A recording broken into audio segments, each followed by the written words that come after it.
Nushuz here means she, for example, refuses to have intercourse with him. Then he gives her admonition. If she comes back to intercourse, then khalas. If it doesn't benefit and she continues to refuse having intercourse with him, فَإِنْ أَظْهَرَتْ نُشُوزًا هَجَرَهَا, she continues in that, he boycotts her. Meaning, he doesn't sleep with her in the same bed. He doesn't leave the house, he's still in the house, but he doesn't sleep in the same bed as her. He abandons sleeping with her in the bed. فَإِنْ لَمْ يَرْتَعْهَا ذَلِكَ, if that doesn't, I said 4, right? Sorry, it's 3. If that doesn't help, then he's allowed to hit her a hitting that does not bruise and that does not break bones. Meaning, مثلا, he shakes her or the likes of the like. A woman, she's not allowed to put perfume on if she leaves the house. Why? The Prophet, he told us in a hadith, any woman who leaves the house and she places perfume on herself, the Prophet, he said that she's a zaniya. What? She's a fornicator. So it's very dangerous that you place perfume on yourself and you leave the house. Be careful. That does not mean that you have to smell bad. Okay. It doesn't mean that. But it doesn't mean you have to smell or place on yourself perfume. So hold on. Wait a second. So you're telling me that 1400 years ago, perfume was around? People could put perfume? Because you just said that the Prophet Muhammad literally said that perfume are not allowed for women if they leave the house. Because apparently if a woman is wearing perfume, she's, you can see up here. How's that make any sense? And what about the men? Does men can wear a perfume when they go out, but a woman can't? Oh God. Muslim people says that in the Quran, women are respected. But the Quran says if your woman disobey you, you can put hands on her. How's that respect your woman? You let me know.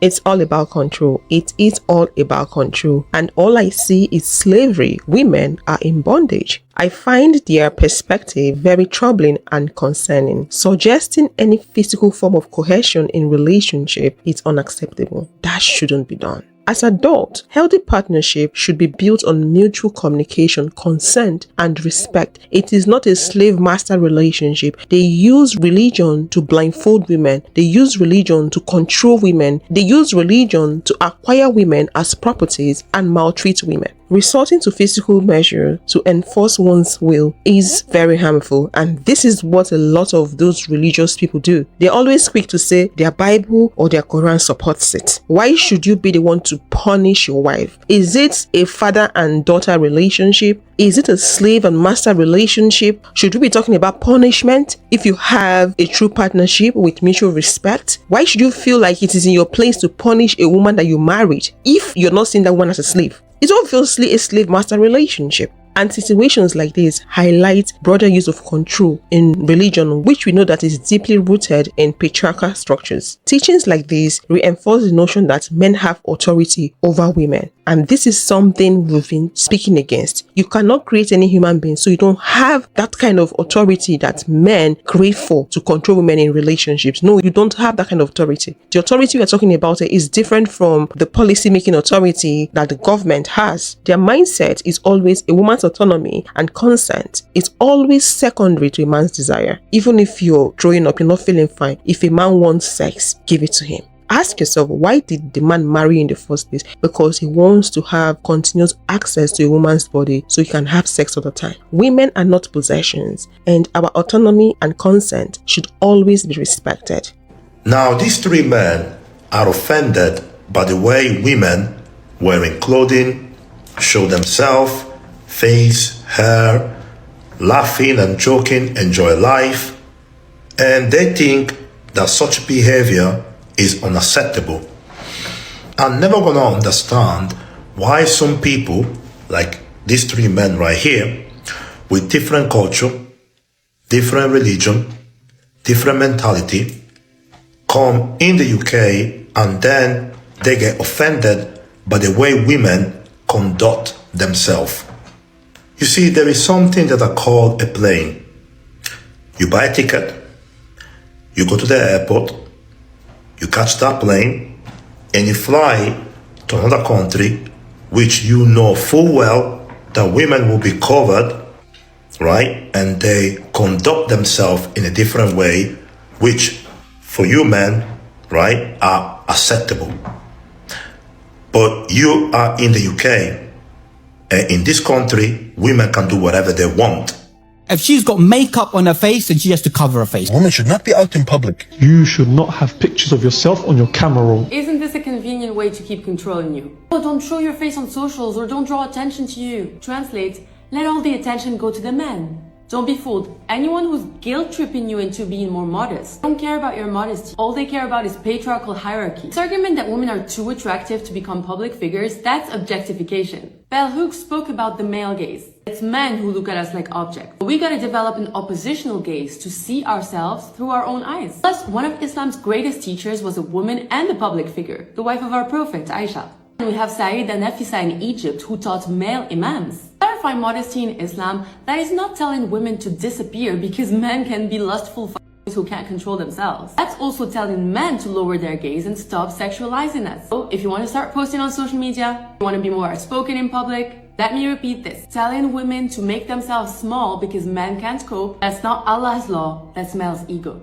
The most confusing religion I know, personally, this is my personal opinion from my own experience, is Islam. And this is why. They have a lot of opposing opinions, a lot of contradicting opinions. You would hear some group of people say, oh, we are a peaceful religion. You would see other group of people killing all the time in the name of fighting for Islam, bombing, taking the lives of people, all in the name of fighting for Islam. I'm like, is it not the same Quran? And then some other group of people will come out and say, no, that's not true. We are not part of those people. The religion is divided. I'm like, what's going on? The same imam, the same preachers that are talking about women not showing themselves, exposing themselves. You've seen those women that cover up from head to toe because they don't want other men to see them and admire them. They feel like if other men should see their wives, they might lose their wives to those men. What they would come out and say, they are insecure. They are scared of losing their wives. Rather, they decided to punish women, for being alive by giving them those things to cover from head to toe. Nobody sees your face, nothing. Only the man has the right to see your face. Then you see those same men that expect women to do that in the street, doing their thing, not covering up, living their best life. That is slavery. Slavery. I even found out recently that you cannot be a Muslim in a Muslim country or in an Islamic state and then you decide you don't want to be a Muslim anymore. They have a program or an organization where they will put you as like a rehabilitation place. At the end of it, you're not expected to come out alive. You can stay there for 2 years or more and then you get killed. So you don't have freedom. There's no freedom in this religion. Please, this is slavery and women are mostly the slave here. Open up your eyes. You were not created for this. My personal opinion. Let's see what people are saying in the comment section. Ex-Muslim here, finally at peace. Aisha was 9. I keep seeing this comment. And do you know what that means? Aisha was 9 when the Prophet got married to her. I don't know how true the story is. I've been seeing this all over the internet. If you know the true story about this Aisha being 9 years and getting married to the Muhammad, let me know in the comment section. Why do we even exist? This is a personal question. It's a good question. Ask yourself if you were created to just be religious. Because a lot of people think so. A lot of religious people have been heavily indoctrinated. They feel like the reason God created them was just for them to come serve God, for them to be religious. If you try to talk them out of it, it's a big problem. I'm not even trying to do that. I'm just speaking my own truth. Why do you all still believe in religion? It's 2025. People need to wake up. I'm a Muslim woman. I do not cover my hair, but they are right. It's Allah's commandment, not men's. I keep asking myself, it's Allah's word, it's Allah's commandment. Who made those rules? Who wrote the Quran? They'll tell you, oh, Allah wrote the Quran, or I don't know who, because for Christian, they'll tell you the apostles or something wrote it, or God directed them and all that. Were you there? It has always been my question. Were you there? The same thing applies to the Quran. Were you there when they wrote it? I'm a pure feminist. I live alone and no one controls me, but yet I think I'm not following right, my dean. Love the religion, hate the culture. How can you love the religion? If you truly love the religion, you would want to practice what they say. And you practicing what they say is you obviously abiding by their rules and doing what the culture requires you to do. Girl, these rules are from Allah. Another comment. Do you know Allah? Have you met Allah one-on-one? Have you seen him? Do you know him? The same way I ask people, I know Allah is God. I believe in God. God exists. But every other thing, the whole religious stuff, I'm not part of it. So you should be very critical. Ask questions. Think critically. Not when they tell you something, you take away your full chest and run away. Take a moment and ask yourself this question. Who is actually benefiting from this religion? Men. Mostly men. And they are after sex all the time. There's this story that I've heard on countless occasions that they say, or the reason why they fight, the Muslim people fight and kill people, they call unbelievers infidel. And they claim that the reason why they go out there to kill people that don't believe in their religion is because Allah asked them to do so. And their reward is in, I don't know if they go to heaven, I don't know. Their reward is when they die. And what is the reward? They're going to give them 7 virgins. It still boils down to sex. Sex. You die, you want sex. You are alive, you want sex. Open up your eyes. I left Islam years ago. Now I'm having healthy kids. Islam is patriarchal by definition. Of course it is. So you don't want to cover your head and want to expose yourself to the public. Then criticize men for not lowering their gaze. Hypocrisy at its finest. So if men are the ones with the problem that they cannot control their eyes and their gaze, why should women be punished for a man that cannot control himself? Like, are you okay? You're having problem with not controlling yourself and you're punishing the person that has nothing to do with that. The person that is living their best life or living their life. Are you guys seeing what I'm talking about? Is the man or are the men not supposed to be accountable? Are they not supposed to take responsibility and fix their insecurity and inadequacy? No, they don't do that. They blame it on the women. Guys, I had a really profound conversation with one of my friends the other day. And I never thought that I would get this close to like incel culture, but it has infected the minds of one of my fucking friends. And it makes me very sad because this person has been lonely for a long time.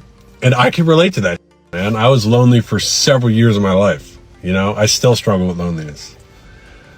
But instead of understanding the fact that, man, like I need to change and put myself out there and grow in order to be seen by women and like be sexually desirable, he's instead chosen the route of like blaming the women for not wanting to be with him.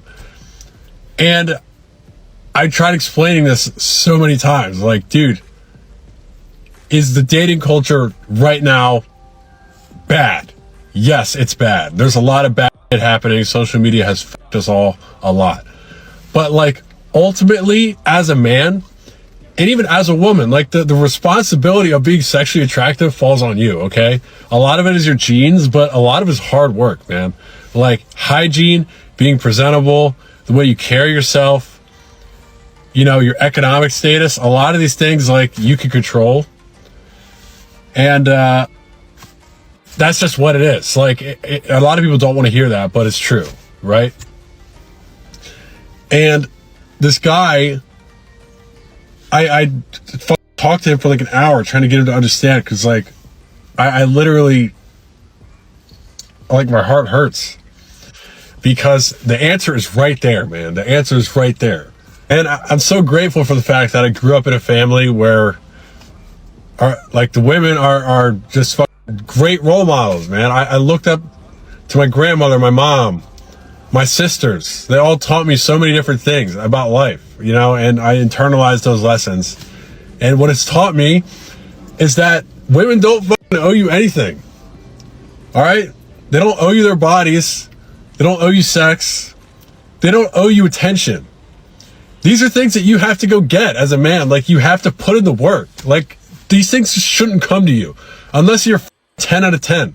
Like, I'm very grateful for a lot of my TikTok audience because you guys call me handsome and stuff. But I feel a lot of imposter syndrome because I used to be ugly as fuck.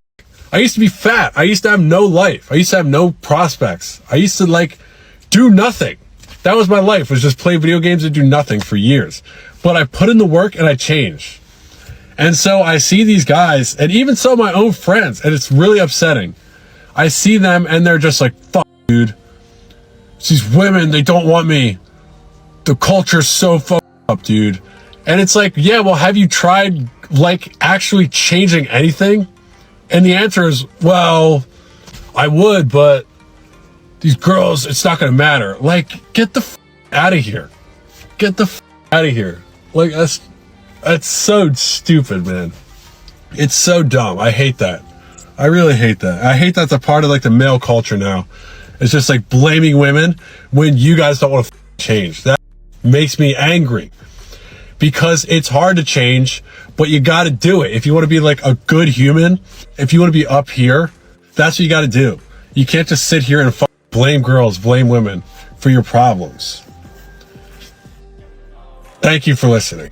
Let's have a look at the comment section. Women get lonely too, but we don't make it all about men's fault. Women get lonely and rejected, but don't go out of their way to unalive men or form whole chat rooms about it. Yeah, I know what this person is talking about. A couple of months ago, we had this news of a Telegram group chat where men, incels, they were planning and coaching others on how to harm women, including their mothers and their sisters. Women are people. We are not objects that men are entitled to. A lot of men think so. As long as you're a man, you are entitled to women. We are not things. Men are not old women. Thank you for trying to reason with him. Men believe that they are entitled to women. They believe that the society owes them a woman. Of course, that's a promise. That's a patriarchal promise. They promise men women. So I don't fault them if they think that way. But in reality, that is not the truth. You need to have a good character. You need to be a good person for a woman to want to be with you. My mom said to my brother, would you date you? We don't want abs and millions. We want emotional maturity, vulnerability, and kindness. And a lot of men don't have that. Entitlement to women's body is so scary. What's crazy is women are lonely too. But it's safer for us to be alone than be with men who don't see us as full humans. And that's really what it comes down to. We are an object, a status symbol, an ego boost. It really sucks how much hate they have for us. When if they simply love themselves and truly loved us as people, everyone would be happy. But that's not the case. Men don't see women as humans. A lot of men out there, they see us as objects to be used. I've been lonely and celibate for almost 4 years. I don't blame men. Why is loneliness for men just not having a romantic relationship? As if there is no other kind of connection you can have to people. That's a good one. When you talk about male loneliness, the next line is no woman. It has to be women. Oh, women are not good. Women are not dating. Can't you build a good relationship with your fellow men? Isn't that possible? Must you have that relationship with women? The moment I started telling men I'm not hanging out at your house, I'm not doing no drinking, no smoking as a hangout, and you had to plan activities, I stopped getting callbacks. Like, oh wow. I guess I couldn't fill the position because I wasn't willing to be a whore. I know what you want me to come over to do, and I ain't doing it. Damn, you don't never want to go out to eat.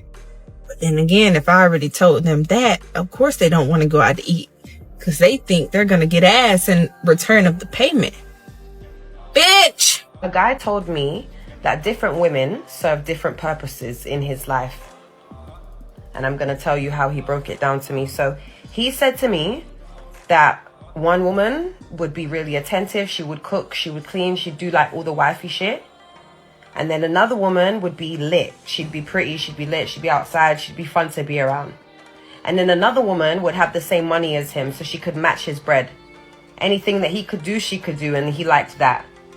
But every woman served a different purpose. And he couldn't get the same feeling all from one woman. He said it was impossible. That's why I always say 3-to-1 or 7-to-1 because it's never just you. Me personally, I feel like one woman can do it all. Do you get what I'm saying? But men can be very greedy and it shows. So apparently, one woman can't do it all. And each woman serves a different purpose. You might have a girl that you can go on long drives with. You might have a girl that you can go on holiday with. You might have a girl that you can trick off and take shopping and spend all your money on. Different strokes for different folks. Different girls for different purposes. Which is crazy to me. And in the end, I asked him, which one did you love the most? And he said to me the one who was doing the wifey shit, the one who cooked, cleaned, and was attentive and wanted to know if he was okay every minute. That's the one that he loved the most. But he liked them all. It's a tough world out here. That's why I say 3-1 or 7-1, bro. I'm not actually just saying this to sound sour or to be... I'm being dead serious. Dead ass. Put a finger down if when you were living with your boyfriend, he had asked you to do an iPhone update because he was on his Xbox and didn't want to get off. So you go ahead and do this update, and while his phone is updating, you decide that you want to go in his pictures and see what you can find in there. And so you go ahead and you go in his pictures just to find that he had gone in the trash and taken out your used panty liners and pads and taken photos of them, along with the crotch area of your lingerie and underwears. And you turn around and ask him why the he had these pictures in his phone, just for him to look at you like you're crazy and this was normal.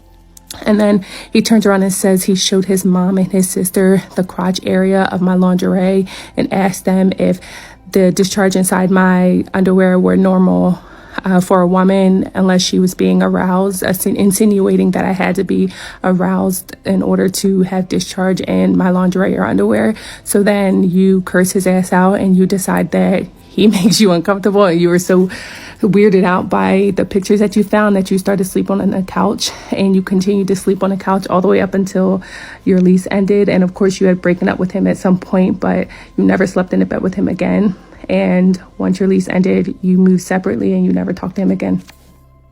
Please let me know your thoughts in the comment section. And if you'd love to watch more videos like this, click this video to listen to a preacher/marriage counselor telling women that it's the man's right to get sex whenever he wants to get sex from his wife. She cannot say no. And I will see you all in the next one. Thanks for watching.